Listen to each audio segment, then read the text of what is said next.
بسم الله الرحمن الرحيم. وإذا سمعوا ما أنزل إلى الرسول ترى أعينهم تفيض من الدمع مما عرفوا من الحق يقولون ربنا آمنا فاكتبنا مع الشاهدين. وما لنا لا نؤمن بالله وما جاءنا من الحق ونطمع أن يدخلنا ربنا مع القوم الصالحين. فأثابهم الله بما قالوا جنات تجري من تحتها الأنهار خالدين فيها وذلك جزاء المحسنين. والذين كفروا وكذبوا بآياتنا أولئك أصحاب الجحيم. يا أيها الذين آمنوا لا تحرموا طيبات ما أحل الله لكم ولا تعتدوا إن الله لا يحب المعتدين. وكلوا مما رزقكم الله حلالا طيبا واتقوا الله الذي أنتم به مؤمنون.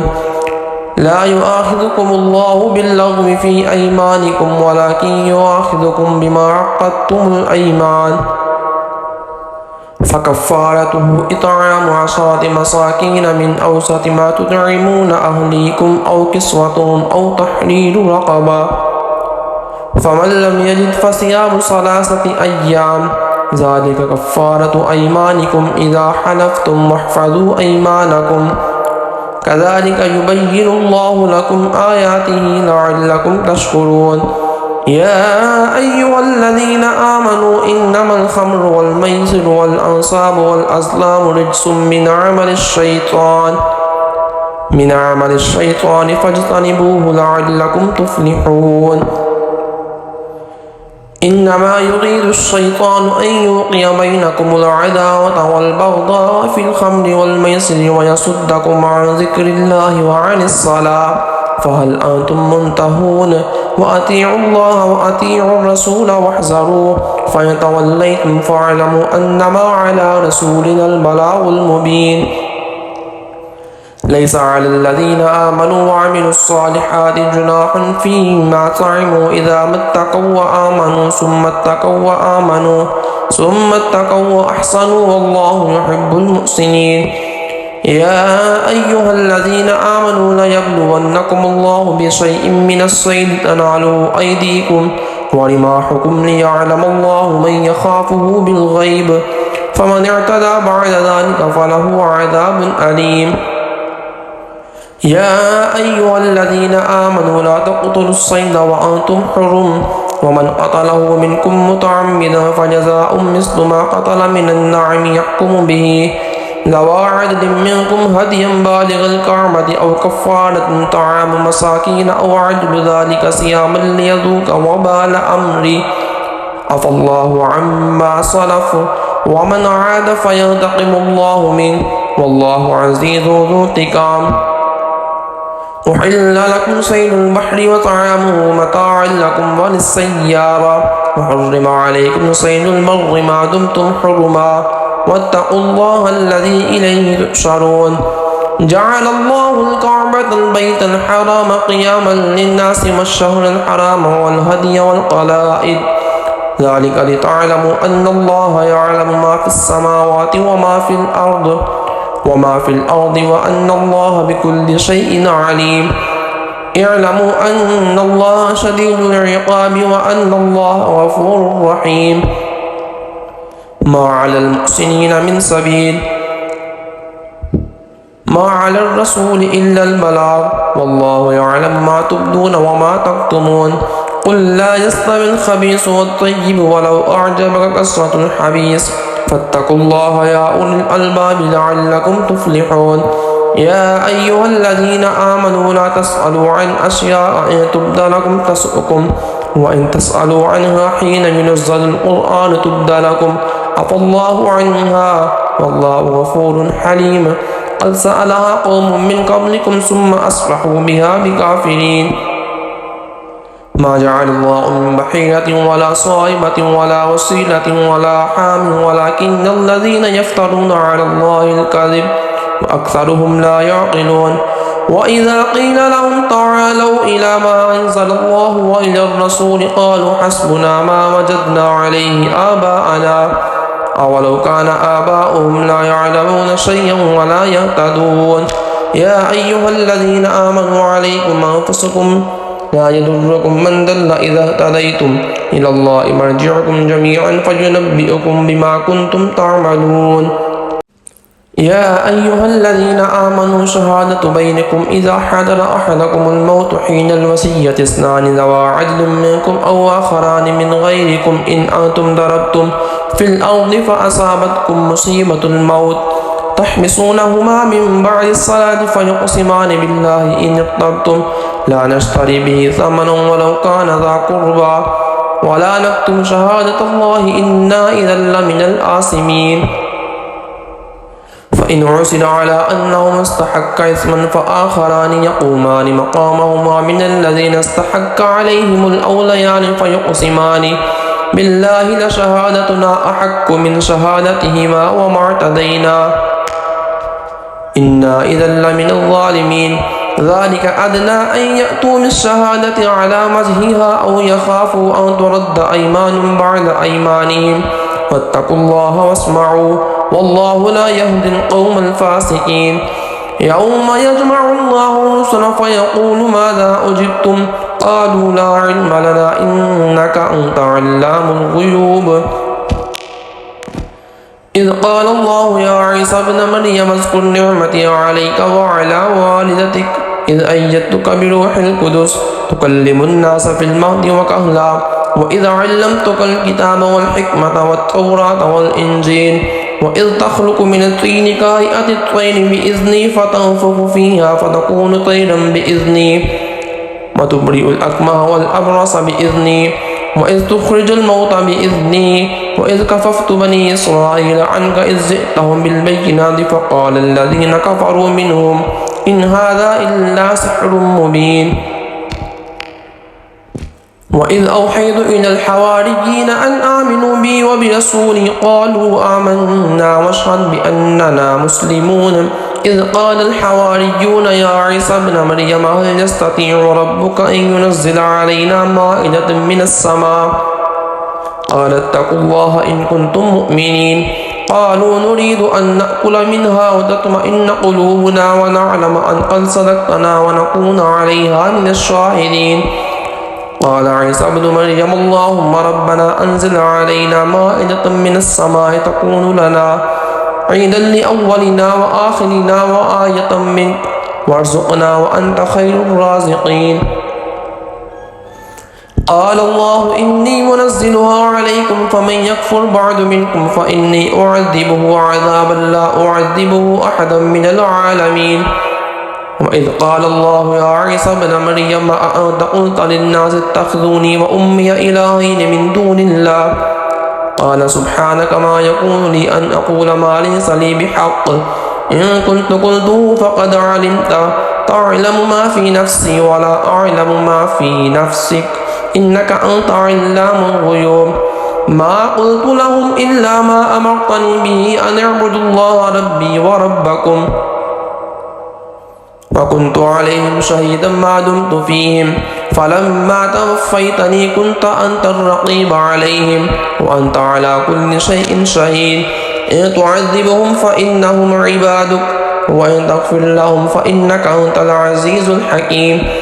قال الله هذا يوم ينفع الصادقين صدقهم لهم جنات تجري من تحتها الأنهار خالدين فيها أبدا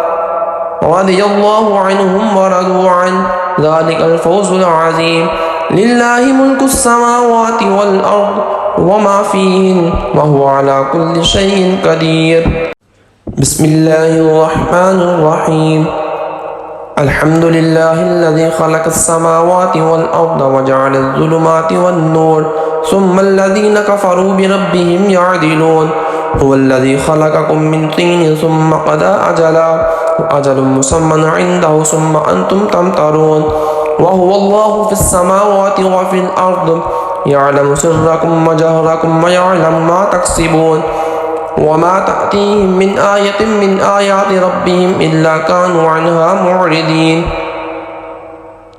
فقد كذبوا بالحق لما جاءهم فسوف يأتيهم أنباء ما كانوا به يستهزئون ألم يروا كم أهلكنا من قبلهم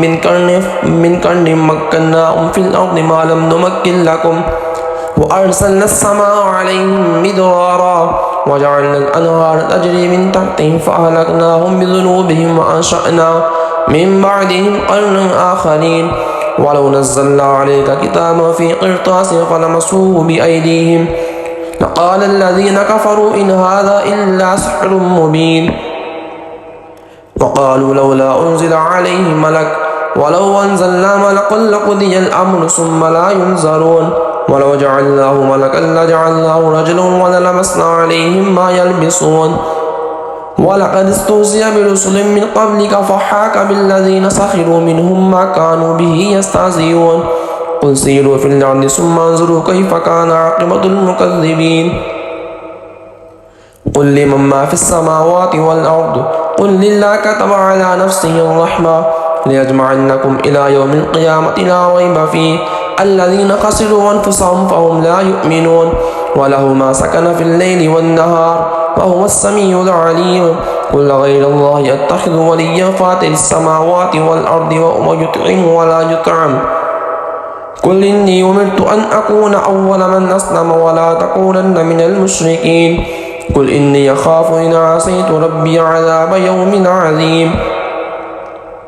من يصرف عنه يومئذ فقد رحمه وذلك الفوز المبين وإن يمسسك الله بدر فلا كاشف له إلا هو وإن يمسسك بخير فهو على كل شيء قدير وهو القاهر فوق عباده وهو الحكيم الخبير قل أي شيء أكبر شهادة قل الله شهيد بيني وبينكم وأوحي إلي هذا القرآن لأنذركم به ومن بلغ أئنكم لتشهدون أن مع الله آلهة أخرى قل لا أشهد قل إنما هو إله واحد وإنني بريء مما تشركون الذين آتيناهم الكتاب يعرفونه كما يعرفون أبناءهم الذين خسروا أنفسهم فهم لا يؤمنون ومن أظلم ممن افترى على الله كذبا أو كذب بآياته إنه لا يفلح الظالمون ويوم نحشرهم جميعا ثم نقول للذين أشركوا أين شركاؤكم الذين كنتم تزعمون ثم لم تكن فتنتهم إلا أن قالوا والله ربنا ما كنا مشركين انظروا كيف كذبوا على أنفسهم وضل عنهم ما كانوا يفترون ومنهم من يستمع إليكم وجعلنا على قلوبهم أكنة أن يفقهوا وفي آذانهم وقرا وإن يروا كل آية لا يؤمنوا بها حتى إذا جاءوك جادلوك يقول الذين كفروا إن هذا إلا أساطير الأولين وهم ينهون عنه وينأون عنه وإن يهلكون إلا أنفسهم وما يشعرون ولو ترى إذ وقفوا على النار فقالوا يا ليتنا نرد ولا نكذب بآيات ربنا ونكون من المؤمنين بل بدا لهم ما كانوا يخفون من قبل ولو ردوا لعادوا لما نهوا عنه وإنهم لكاذبون وقالوا إن هي إلا حياتنا الدنيا وما نحن بمبعوثين ولو ترى إذ وقفوا على ربهم قال أليس هذا بالحق قالوا بلى وربنا قال فذوقوا العذاب بما كنتم تكفرون قد خسر الذين كذبوا بلقاء الله حتى إذا جاءتهم الساعة بغتة قالوا يا حسرتنا على ما فرطنا فيها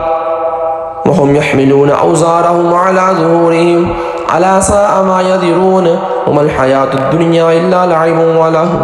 وللدار الآخرة خير للذين يتقون فلا تعقلون قد نعلم إنه ليحزنك الذي يقولون فإنهم لا يكذبونك ولكن الظالمين بآيات الله يجحدون ولقد كذبت رسل من قبلك فصبروا على ما كذبوا وأوذوا حتى أتاهم نصرنا ولا مبدل لكلمات الله ولقد جاءك من نبأ المرسلين وإن كان كبر عليك إعراضهم فإن استطعت أن تبتغي نفقا في الأرض أو سلما في السماء فتأتيهم بآية ولو شاء الله لجمعهم على الهدى فلا تكونن من الجاهلين إنما يستجيب الذين يسمعون والموتى يبعثهم الله ثم إليه يرجعون وقالوا لولا نزل عليه آية من ربه قل إن الله قادر على أن ينزل آية ولكن أكثرهم لا يعلمون وما من دابة في الأرض ولا طائر يطير بجناحيه إلا أمم أمثالكم ما فرطنا في الكتاب من شيء ثم إلى ربهم يحشرون والذين كذبوا بآياتنا صم وبكم في الظلمات من يشاء الله يضلله ومن يشاء يجعله على صراط مستقيم قل أرأيتكم إن أتاكم عذاب الله أو أتتكم الساعة غير الله تدعون إن كنتم صادقين بل إياه تدعون فيكشف ما تدعون إليه إن شاء وتنسون ما تشركون ولقد أرسلنا إلى أمم من قبلكم فأخذناهم بالبأساء والضراء لعلهم يتضرعون فلولا إذ جاءهم بأسنا تضرعوا ولكن قست قلوبهم وزين لهم الشيطان ما كانوا يعملون فلما نسوا ما ذكروا به فتحنا عليهم أبواب كل شيء حتى إذا فرحوا بما أوتوا أخذناهم بغتة فإذا هم مبلسون فقطع دابر القوم الذين ظلموا والحمد لله رب العالمين قل أرأيتكم إن أخذ الله سمعكم وأبصاركم وختم على قلوبكم من إله غير الله يأتيكم به انظر كيف نصرف الآيات ثم هم يصدقون قل أرأيتكم إن أتاكم عذاب الله بغتة أو جهرة هل يهلك إلا القوم الظالمون وما نرسل المرسلين إلا مبشرين ومنذرين فمن آمن وأصلح فلا خوف عليهم ولا هم يحزنون والذين كذبوا بآياتنا يمسهم العذاب بما كانوا يفسقون قل لا أقول لكم عندي خزائن الله ولا أعلم الغيب ولا أقول لكم إني ملك إن أتبع إلا ما يوحى إلي قل هل يستوي الأعمى والبصير أفلا تتفكرون وأنذر به الذين يخافون أن يحشروا إلى ربهم ليس لهم من دونه ولي ولا شفيع لعلهم يتقون ولا تطرد الذين يدعون ربهم بالغداة والعشي يريدون وجهه ما عليك من حسابهم من شيء وما من حسابك عليهم من شيء فتطردهم فتكون من الظالمين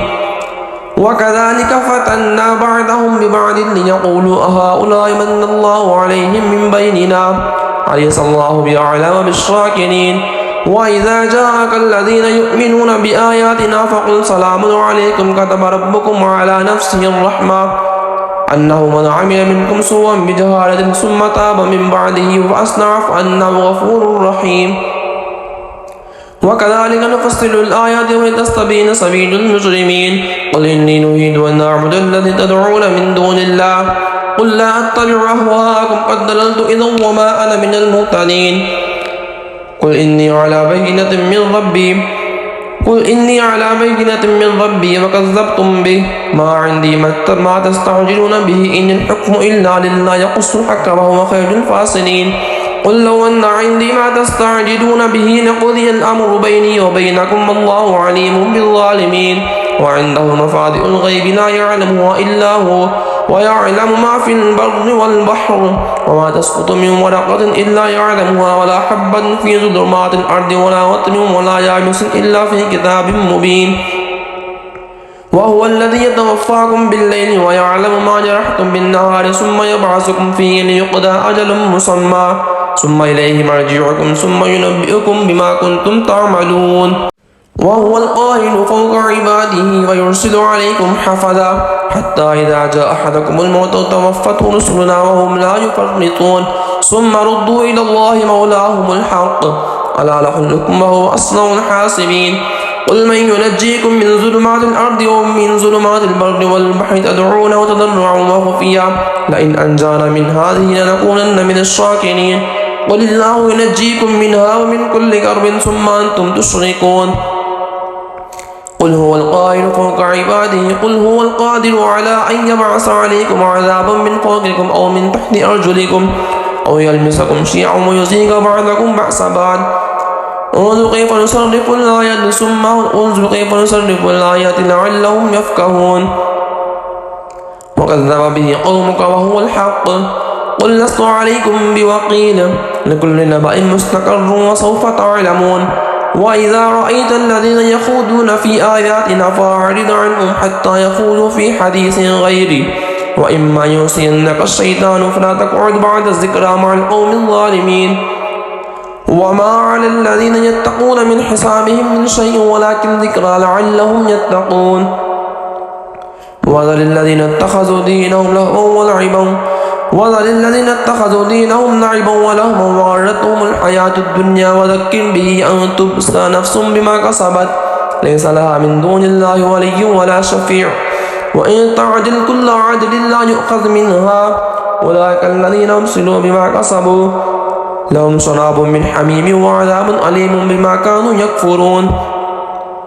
قل أندعو من دون الله ما لا ينفعنا ولا يضرنا ونرد على أعقابنا بعد إذ هدانا الله كالذي استهوته الشيطان في الأرض حيران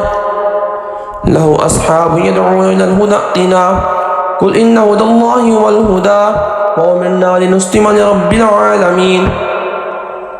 وأن أقيموا الصلاة واتقوا وهو الذي إليه تحشرون وهو الذي خلق السماوات والأرض بالحق ويوم يقول كن فيكون قوله الحق وله الملك يوم ينفخ في الصور عالم الغيب والشهادة وهو الحكيم الخبير وإذ قال إبراهيم لأبيه آزر تتخذ أصناما آلهة إني أراك وقومك في ضلال مبين وكذلك نري إبراهيم ملكوت السماوات والأرض وليكون من الموقنين فلما جن عليه الليل رأى كوكبا قال هذا ربي فلما أفل قال لا أحب الآفلين فلما رأى القمر بازغا قال هذا ربي فلما أفل قال لئن لم يهدني ربي لأكونن من القوم الضالين فلما رأى الشمس بازغة قال هذا ربي هذا أكبر فلما أفلت قال يا قوم إني بريء مما تشركون إني وجهت وجهي للذي فطر السماوات والأرض حنيفا وما أنا من المشركين وحاجه قومه قال تحاجوني في الله وقد هدان ولا أخاف ما تشركون به إلا أن يشاء ربي شيئا وسع ربي كل شيء علما أفلا تتذكرون وكيف أخاف ما أشركتم ولا تخافون أنكم أشركتم بالله ما لم ينزل به عليكم سلطانا فأي الفريقين أحق بالأمر إن كنتم تعلمون الذين آمنوا ولم يلبسوا إيمانهم بظلم أولئك لهم الأمن وهم مهتدون وتلك حجتنا آتيناها إبراهيم على قومه نرفع درجات من نشاء إن ربك حكيم عليم ووهبنا له إسحاق ويعقوب كلا هدينا ونوحا هدينا من قبل ومن ذريته داود وسليمان وأيوب ويوسف وموسى وهارون وكذلك نجزي المحسنين وزكريا ويحيى وعيسى وإلياس كل من الصالحين وإسماعيل واليسع ويونس ولوطا وكلا فضلنا على العالمين ومن آبائهم وذرياتهم وإخوانهم واجتبيناهم وهديناهم إلى صراط مستقيم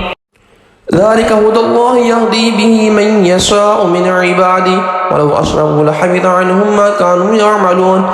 أولئك الذين آتيناهم الكتاب والحكم والنبوة فإن يكفر بها هؤلاء فقد وكلنا بها قوما ليسوا بها بكافرين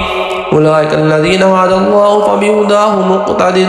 قل لا أسألكم عليه أجرا إن هو إلا ذكرى للعالمين وما قدر الله حق قدره إذ قالوا ما أنزل الله على بشر من شيء